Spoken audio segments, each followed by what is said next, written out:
లక్ష్మి, నీకు తెలుసు కదా మా బాస్ గురించి. మా బాస్ ఫుల్ ప్రెజర్ పెడతాను. ఈ రోజు నాకు పీరియడ్స్ ఫస్ట్ డే. తెలుసు కదా నాకు ఈ టైంలో ఏం తినబుద్ధి కదని. అదే నాకు అర్థం కావట్లా. కొంతసేపు ఇక్కడే ఉండి మళ్ళీ ఆఫీస్ లోకి వెళ్ళిపోతా. నాకు సీత సీత సీత ఆగా, నేను వస్తాను ఉండు. ఫస్ట్ ఇదంతా ఇక్కడ చూడు, నీకోసం ఏం తెచ్చింది. ఎవరికి ఇదంతా? నీకే. కానీ నాకేం తినబుద్ధి కాలే. అందుకే తెచ్చింది. నీకు పీరియడ్ అప్పుడు ఏం తినబుద్ధి కాదని. కానీ నేను ఏమి ఇచ్చినా నువ్వు ఇగ్నోర్ చేయమని తెలుసు. తప్పకుండా తింటావు. సరే ఫాస్ట్ గా తినేసి.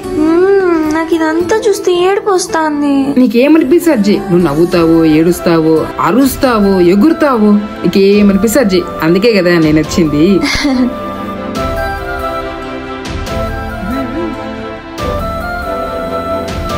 Happy women's day.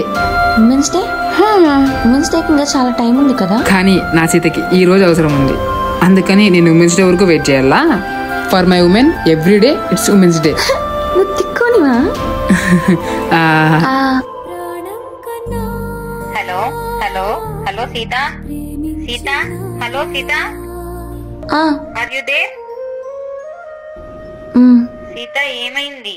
ఏం ఆలోచిస్తున్నావు? మళ్ళీ రామ్ గురించి ఆలోచిస్తున్నావా? లేదు, అదేం లే. ఓవర్ గా థింక్ చేయకే. ఇంకా నేను ఇంట్లో ఉంటే కాని పని లక్ష్మి.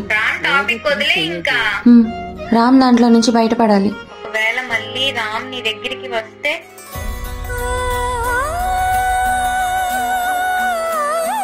ఏమనిపిస్తుంది మీకు? రామ్ వెనక్కి వస్తే సీత రామ్ ని యాక్సెప్ట్ చేస్తుందా? తెలుసుకోవాలి అనుకుంటే ఎపిసోడ్ 9 లో చూడండి.